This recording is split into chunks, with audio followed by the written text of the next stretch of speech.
friends. This is Elizabeth Emery, the host of Off the Front about all things women's cycling. I'm coming to you from WIS Sports Radio.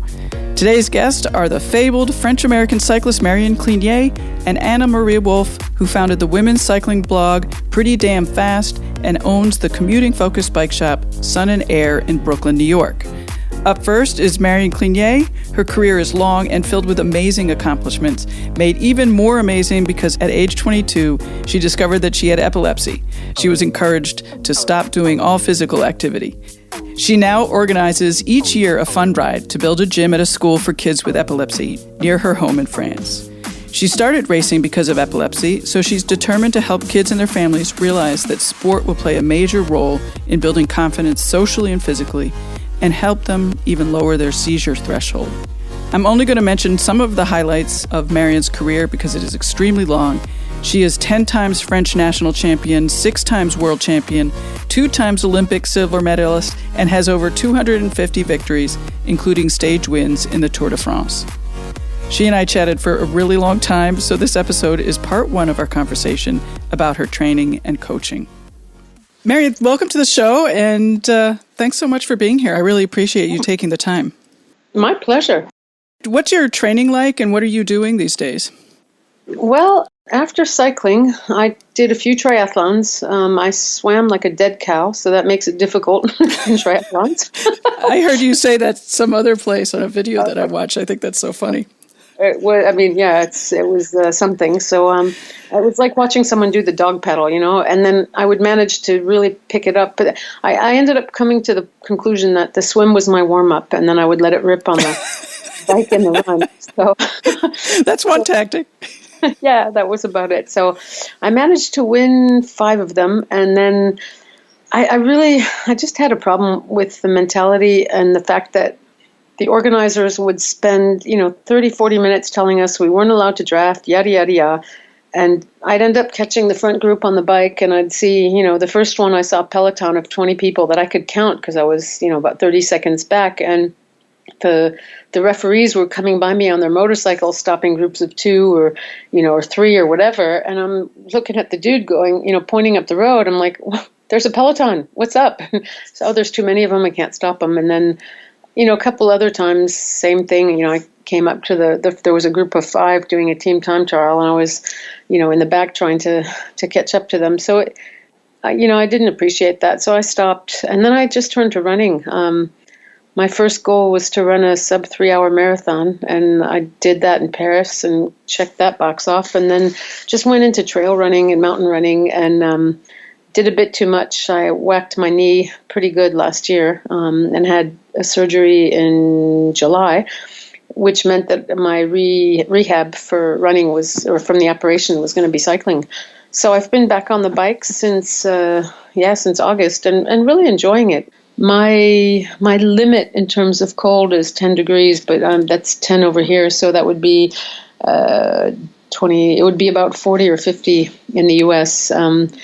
I just don't deal well with cold. So I ride the trainer actually 3-4 times a week. I have these amazing workouts in my head, and I just decide which one to do and go for it. And I lift a little bit. I do, more endurance type strength work. And I'm just hoping that I'll be able to at least jog, once or twice a week once my knee really heals. But, I'm not putting my life on it. In the summer here, there's a big lake, so I swim in the lake, and I finally understood what it means to glide on top of the water and not like sink, your back end as you try to keep your head above water. So that's really given me a new outlook on swimming, but I just absolutely detest swimming pools. Here, I don't know what it is and what it's like in the States, but they just use so much chlorine that whenever you get out of the pool, it's, you smell like chlorine, your hair goes nasty, and I always end up getting sick, with a nose infection or bronchitis or whatever. So yeah, I have the similar feelings about swimming, but this summer I swam in a salt. I think it was actually half salt and half chlorine, and it was fantastic. I've never been able to breathe so nicely in the pool. No, those are awesome. In Australia, all their pools are like that, and those are just phenomenal. They are. been in those to come back to a chlorinated pool was like, oh, God. Right.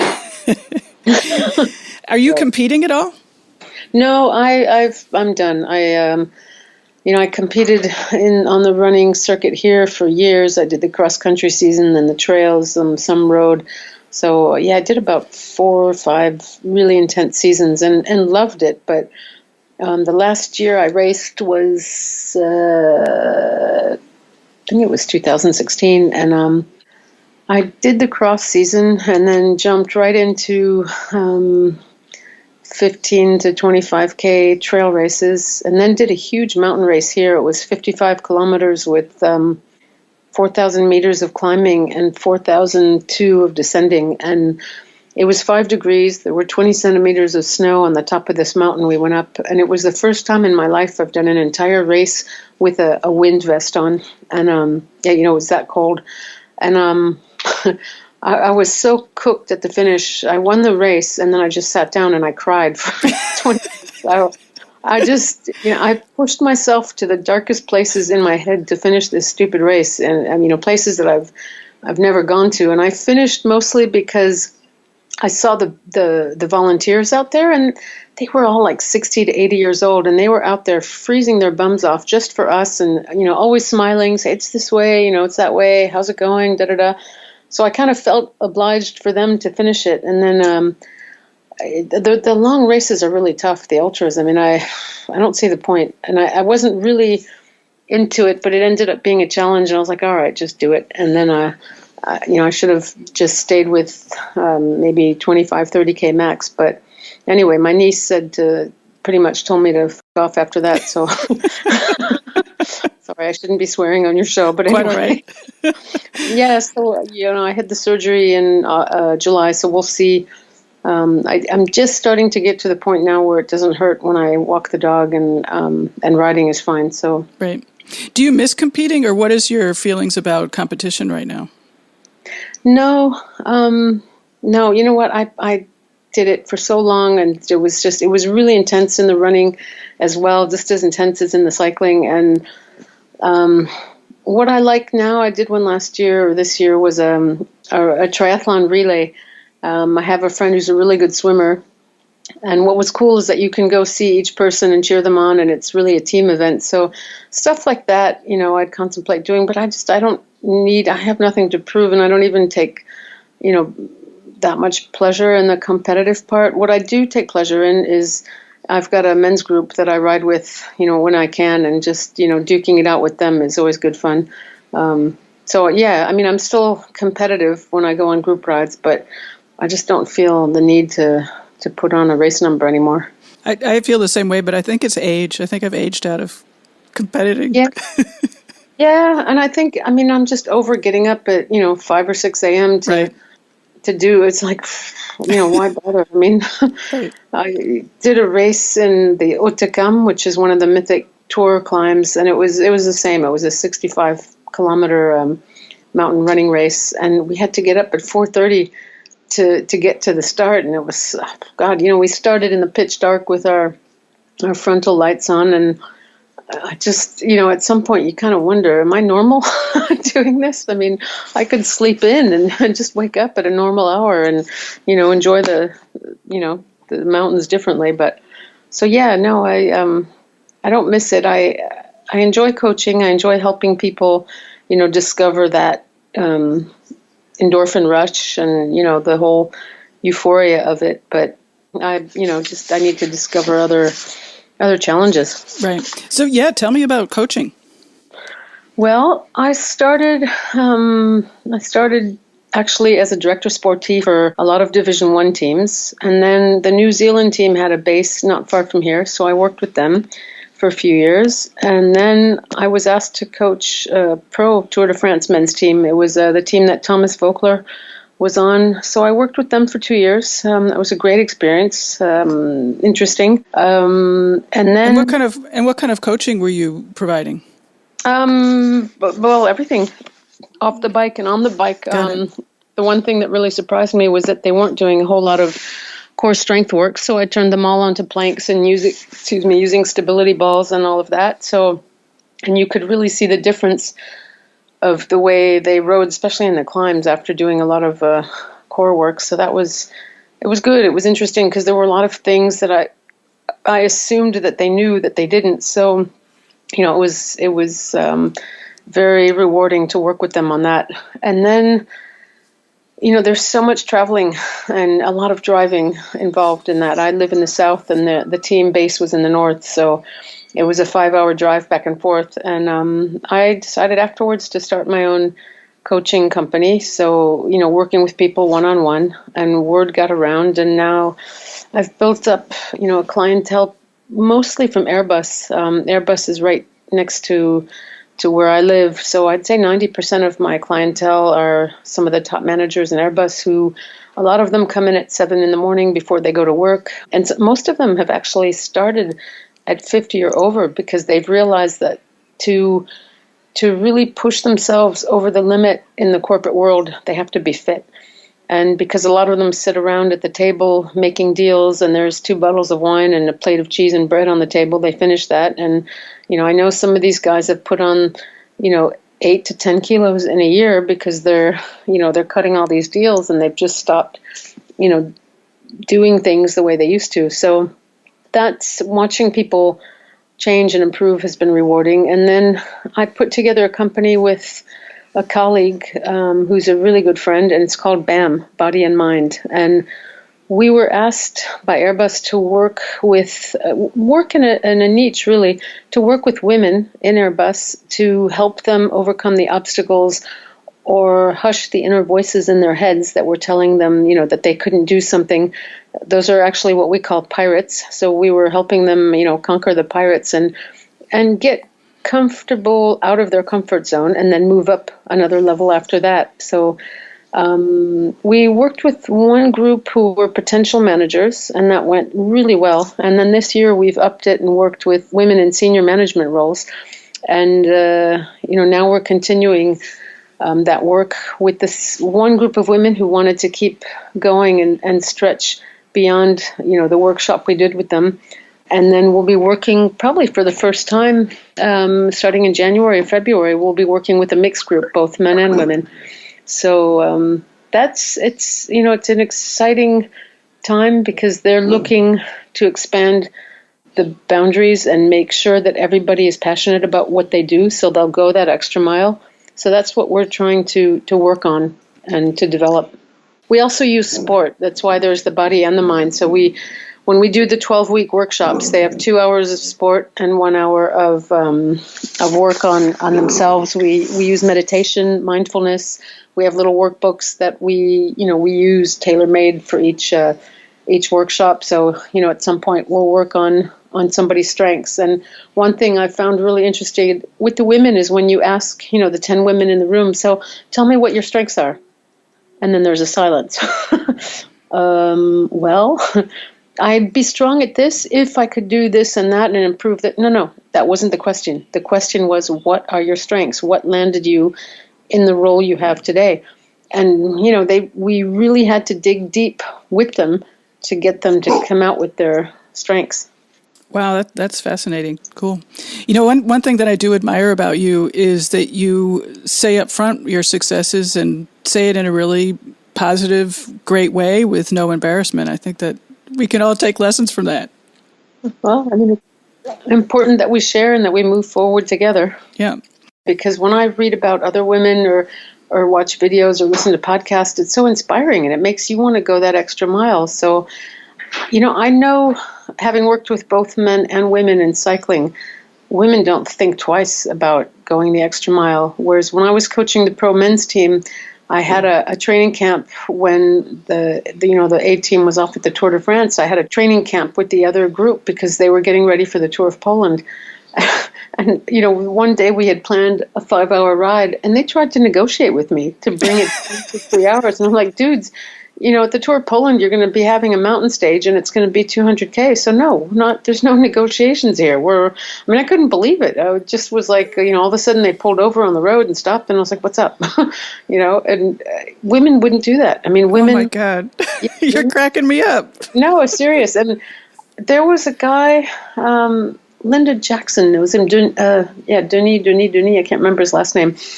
He had been director sportif at Crédit Agricole, the pro men's team, and then he worked for the Canadian women's team. And so Linda had him as a director sportif. And I remember talking to him when he stopped, and he said, I just can't believe the difference between the men and the women in terms of training. The women are so much more, professional, and they don't ask, they just go. So, and he said, I know, you never had someone saying, oh, I don't feel like training today. So, and that really blew him away. So I thought that was, it was interesting, especially coming from a guy. Yeah. When you mentioned Linda Jackson, is that the former pro bike racer? Yeah. Are you seeing like really positive, concrete results with your work at Airbus? Yes, very much so. Both mentally and physically. I mean, this last group we had, that what I thought would be my biggest problem would be the diverse abilities in terms of sports that the women had.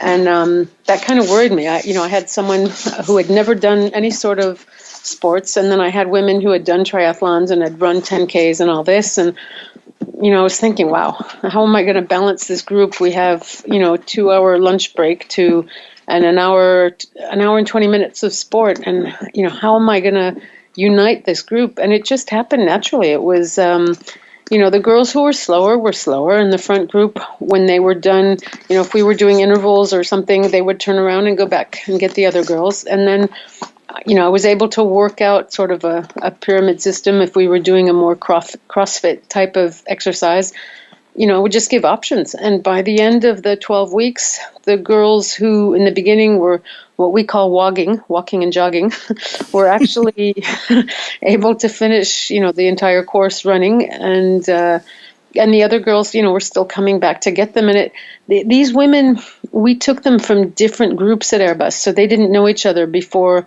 this workshop. And now the girls, there's a lot of different sites for Airbus around Toulouse. So one of the girls on a site in the north of Toulouse, they've kept it up. They meet, they didn't know each other before, and now they've all gotten to be good friends and made a team, and they still work out together once a week over on their end of Toulouse. So that was cool. I mean, they really felt the benefits of working out during lunch and coming back to work invigorated and ready to go finish the day. And also, for their personal life balance, because these were all young mothers with 2-3 kids and, working till 7 p.m., coming home, having to make dinner. It's a big act to balance. Right. Do you work with clients online, or it's all in person? No. I do. Well, actually, yes. Just exceptionally this year, I'm working with male rugby players from Federal 1 to top 14. So the way the system works here is the top 14 is League 1. They're professional. Pro Division 2 is all their pro as well. And then there's the Federal 1 is like the third division. And the Toulouse Business School asked my partner and I to work with 10 Anglophone males to help them structure their next step when they're done with rugby. The transition is often really difficult for athletes, yes, once they make it to the real world. So today, for example, I had 5 hours of Skype just because they're all over France. So we have an hour Skype with each of them. So it's 1 hour a month. And, we help them outline their project, put it down on paper, ask them questions that are probably difficult for them to answer, and, try to really help them pinpoint, because some of them are very structured in what they want to do afterwards, and some of them have no idea. So, it's trying to help them formulate what they're good at, what their passions are, and see if we can get them to, to create something from that. So that's been really interesting. So that's the only Skype work I do, and I'm also teaching this year for the first time at a sports marketing school. So it's interesting. I gave one class on the Olympic movement and the sporting movement in France, which is completely different than what's going on in the U.S. And my next class is Thursday on the history of women's sports. Oh, how about that? Cool. Yeah. Cool. They're going to get an earful. Yeah, I bet. Well, I've directed this whole conversation. Is there anything that you want to talk about that we haven't talked about already? No, really just encourage women to, to put their heads down and go. If they have an objective, don't shy away from the obstacles. If you can't get over, try under. If you can't get under, try on either side or just plow right through it. I mean, I firmly believe that, if you have a will, as corny as it sounds, where there's a will, there's a way, but that's really what it comes down to. I mean, I think women end up being more resilient than men because, we have more obstacles that are thrown at us. And, if you want something done, you get it done. I mean, if you look at people like both Linda Jackson and Evelyn Stevens, I mean, they both had 5 or 6 figure salaries working on Wall Street, and they stopped to race bikes, and they were both phenomenal bike racers. So, it's amazing what you can do when you put your mind to it. And even when you start something late, it doesn't matter. You can learn as you go. I mean, I'm learning tons about coaching in the corporate world, and it's, taking online courses, reading. You can do anything you set your mind to doing, and, it's just taking that first step. Excellent. I like that. Plow right through it. I'm going to start plowing. Headbutt. Yes, exactly. We're going to have to do with the UCI and ASO and everyone else. So. Oh my gosh, it certainly sounds like it. Yeah. Well, thank you, Marion. Yeah. Thank you. And I look forward to hearing the rest of your podcasts. I haven't sat down and had the time yet, but I'm going to make the time and discover this.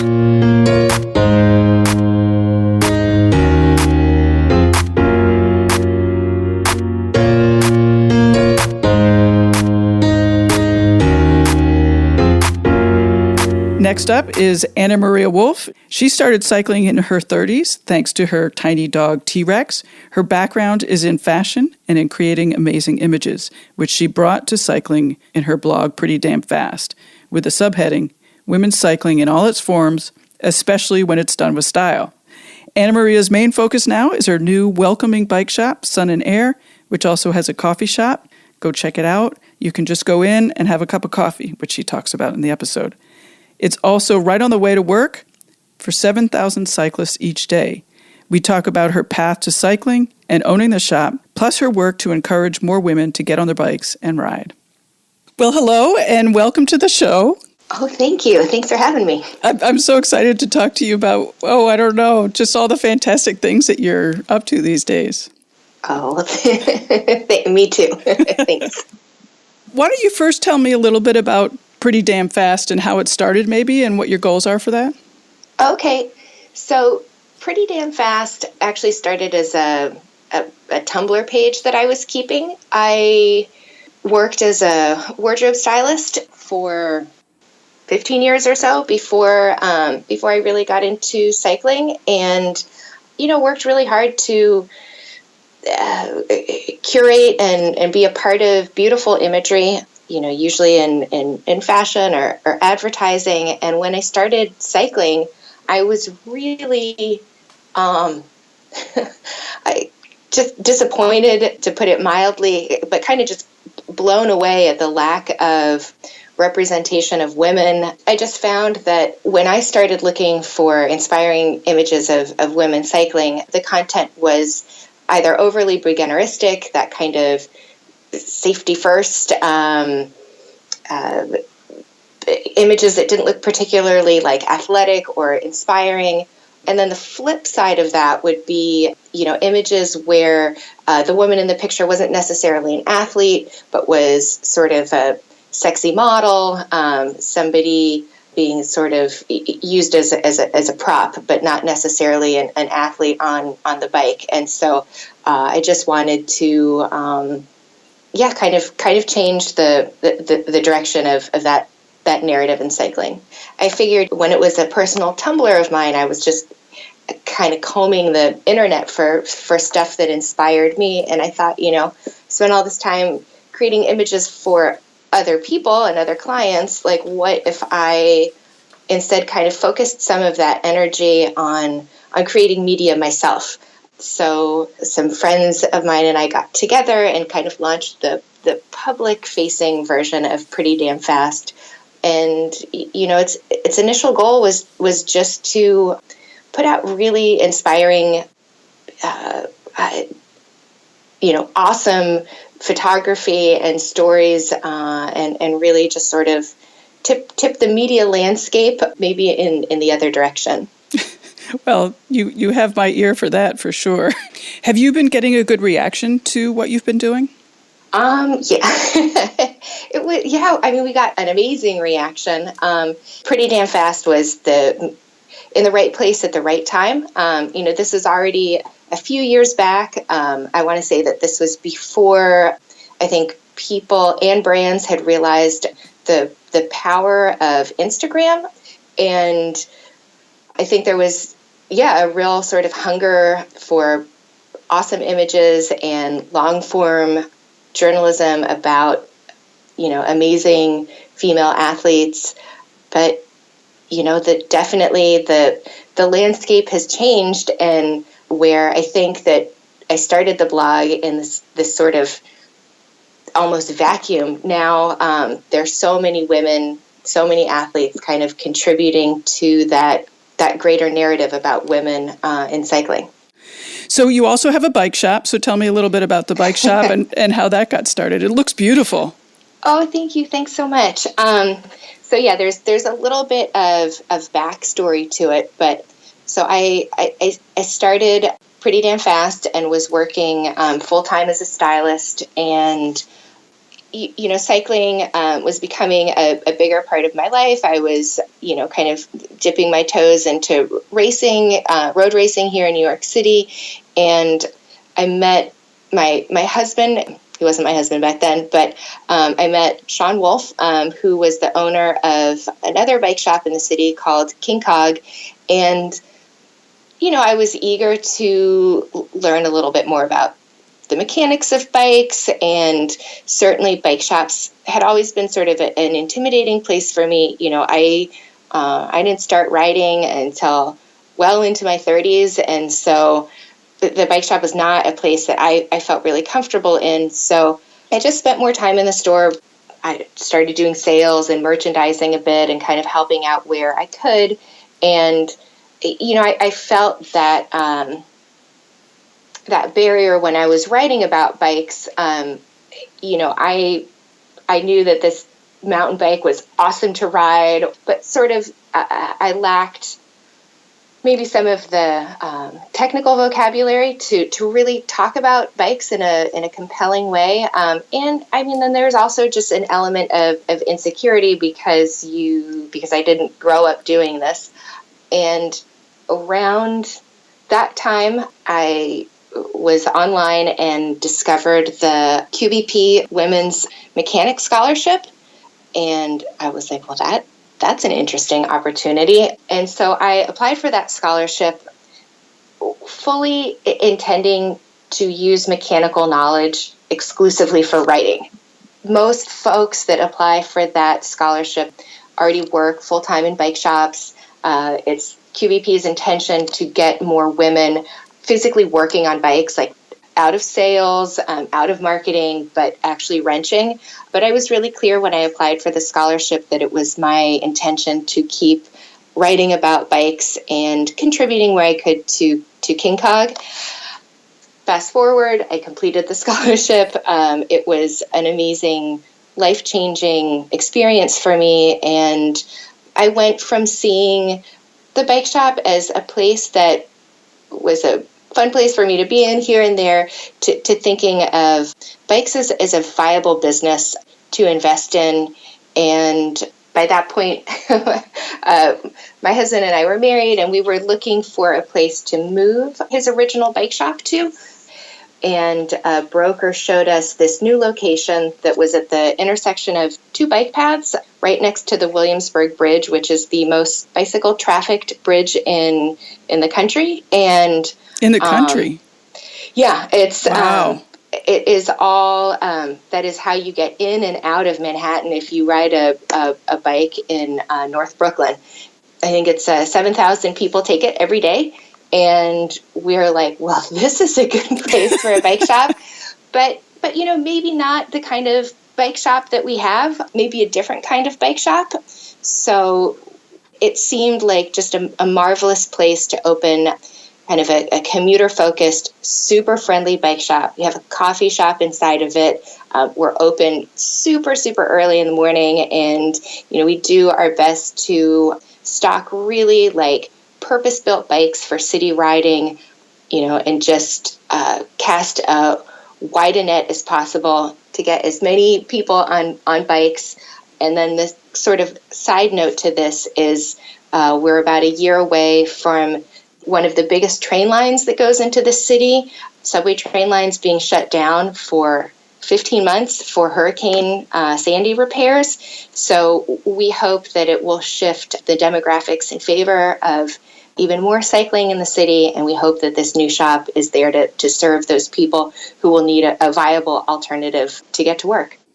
New York is at capacity. Like, you cannot fit any more cars in here, and bikes are really sort of the way going forward for folks who probably never saw themselves as cyclists. That's great, and that's so smart. Yeah. So I want to go back to making your shop really, accessible to everybody. How did you go about doing that? Like, what are you doing to encourage more women to come in? And I noticed that you have women's rides, and how have those been going? And how do you indicate that it's a shop for everybody? Well, coffee is for starters, it's coffee. I like coffee. So, everybody has a choice of what they put in their windows. And I think a lot of bike shops put really expensive bikes in their windows, which looks a little bit scary, especially if you don't ride a really expensive bike or if you don't even own a bike yet. And so we built the entire front of the store to be a coffee shop. So you can come in as many times as you like and just have a cup of coffee and walk around, and, somebody greets you warmly right when you walk in the door. There is no sales pitch. It doesn't feel like an elite clubhouse. It's just coffee. And we run a ton of women's programming. There are two amazing folks who run the women's programming with me, and we do everything from bike to work clinics to finding the right saddle. We do kind of basic bike repairs. And one of the women that does the programming with me, she's passionate about bike touring. So she, does overnight bike camping trips. Not all of our content is sort of really beginner focused, but that is where it starts. One of our most basic classes is a bike into the city class. The only way to get into Manhattan from the other boroughs is over big bridges, and they're pretty steep and they're pretty narrow, and people go really fast, and you're kind of spit out into really intense lower Manhattan traffic. So I think something as simple as being able to practice that a few times in a really supportive environment with friendly folks who've done it a few times before, that helps. We also have a rental fleet, so people who don't have bikes can kind of join us on some of our women's programming without having to get all the gear together themselves.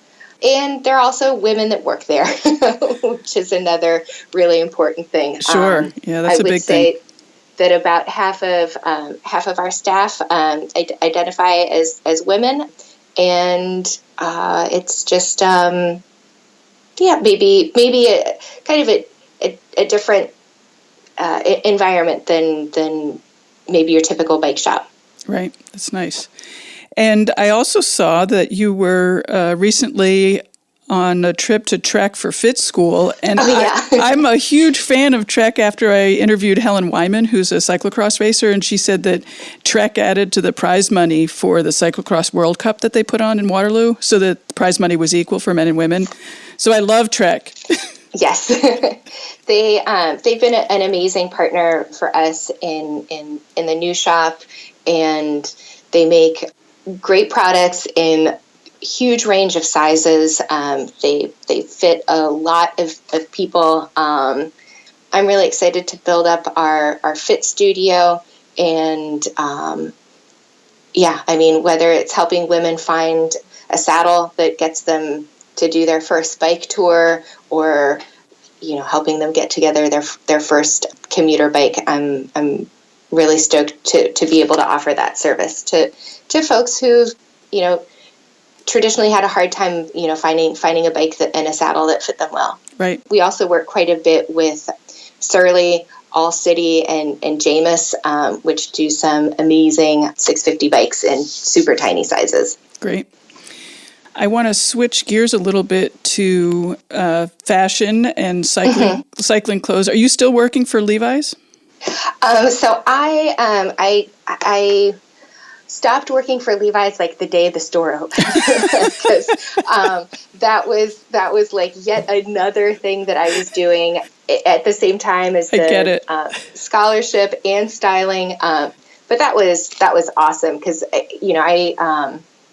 I remember when the men's commuter collection came out, and I just raged that there wasn't a women's option available. And I mean, I would pull up like the traffic light and see a guy decked out in commuter, and I just like seethed.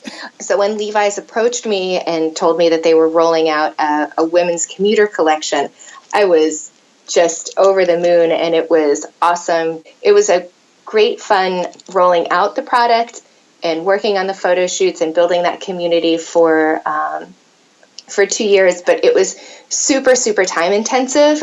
And at the end of it, I knew I was opening the shop, and I knew that that I couldn't devote the time anymore. And, really sadly, I also knew that Levi's was at that point really scaling back their women's offerings. And I actually personally felt that it just wasn't a really good fit for me anymore. And the women's commuter collection was pretty fashion-wise on point 3 years ago. But now when I think about being an active person, jeans are not the thing that come to mind, and, right. Technical fabrics have progressed so much, and for lack of a better word, athleisure has become the sort of like the dominant fashion trend of the past, 2 to 3 years.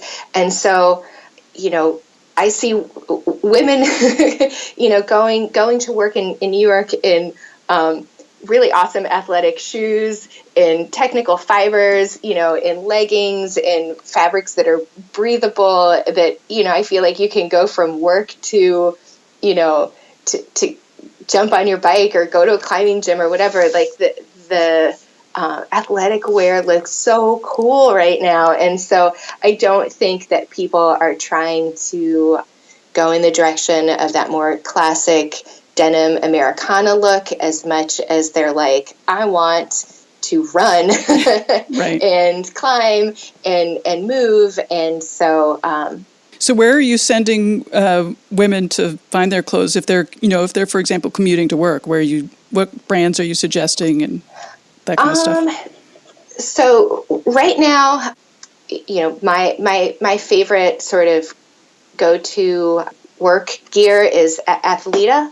It's one of the Gap brands. I think that it's on the more affordable side. Some of their looks are pretty buttoned up for work, but more so than even any type of commuter wear.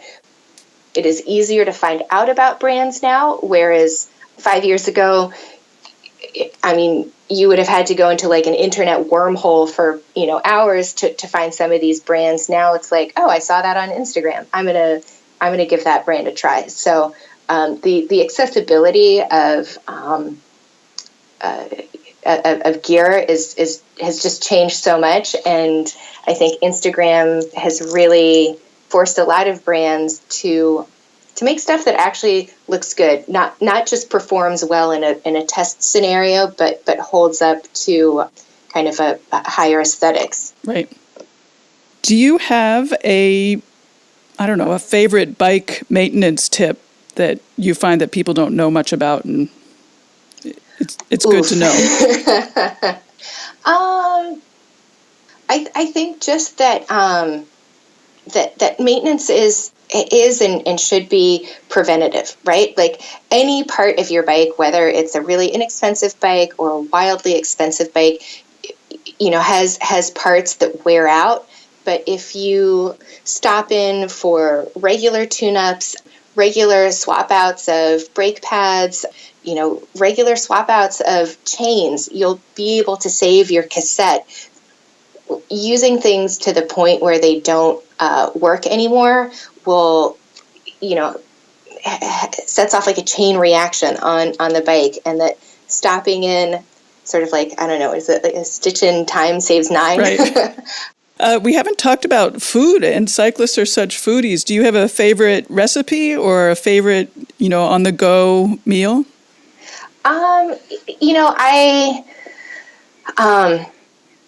I think that's changed so much throughout all of the, different types of cycling that I've gotten into.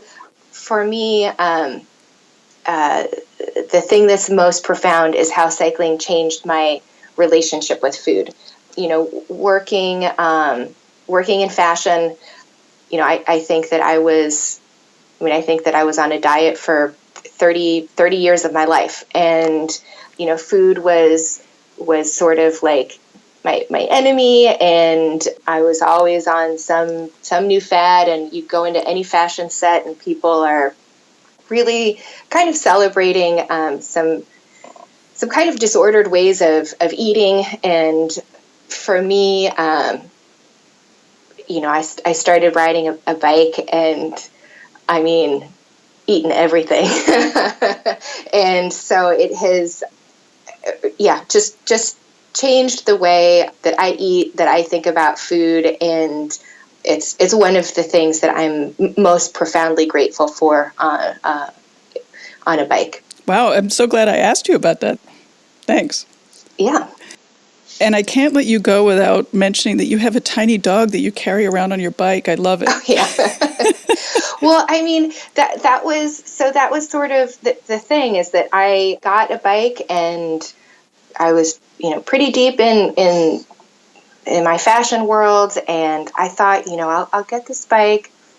I'll just ride around Brooklyn, maybe just around my neighborhood, just on the weekends, and the little basket. And I was like, my little tiny dog is a Pomeranian named T-Rex. And I was like, well, me and T-Rex will just kind of cruise around on the weekends. And that was the end. That was the ultimate goal for me and the bike. And I mean, cycling is so awesome, and it's so addictive, and it's so liberating and wonderful that, sure enough, a few weeks into just puttering around on the weekends, I was like, well, let me try, riding into work. And, then that ended up being a really big commute. And all of a sudden, I was up to riding over 100 miles a week and just city riding. And I was like, you know what, let me hire a coach and let me see where this can go. And so,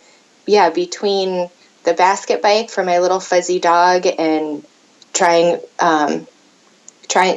going to my first race, I was in about the course of a year. And so, you never know kind of where you'll end up in the sport. And I'm incredibly grateful to my little fuzzy dog for inspiring me to get on a bike and take him with me. Well, thank you so much. I really appreciate you talking to Off the Front. Thank you. Oh, no, thank you so much. A big thanks to this month's guests, Marion Clignet and Anna Maria Wolf. I'm so pleased that they took the time to share their expertise. Off the Front can be found at wissports.com and on Wis Sports Radio, which is available on iTunes, TuneIn, Stitcher, Spotify, and Google Play for download to your podcast player. With over 700 episodes across 30 unique shows and a global audience of 1.5 million, Wis Sports Radio is the world's largest network of podcasts for women's sports. We are also on all the social media channels at Wis Sports. And if you'd like to drop us a line with suggestions, comments, or questions, email at info@wissports.com. Let me know what your favorite cycling clothing is, particularly anything you love for the upcoming winter. I'm really looking for a good commuting jacket. I have a long commute and end up way too sweaty at the end. For more of me, Elizabeth Emery, listen to my other podcast, Hear Her Sports, available on Apple Podcasts, Stitcher, and anywhere you listen to podcasts, and also at hearhersports.com. Every other week, I talk to exceptional female athletes in a wide range of sports. In the latest episode, Allison Dunlap joined me not to talk about her phenomenal cycling career, but about being a parent as an active, sporty woman. She has a 6-year-old son. Find me also on social media at Hear Her Sports. Thank you very much for listening, and I'll be back next month with another episode of Off the Front.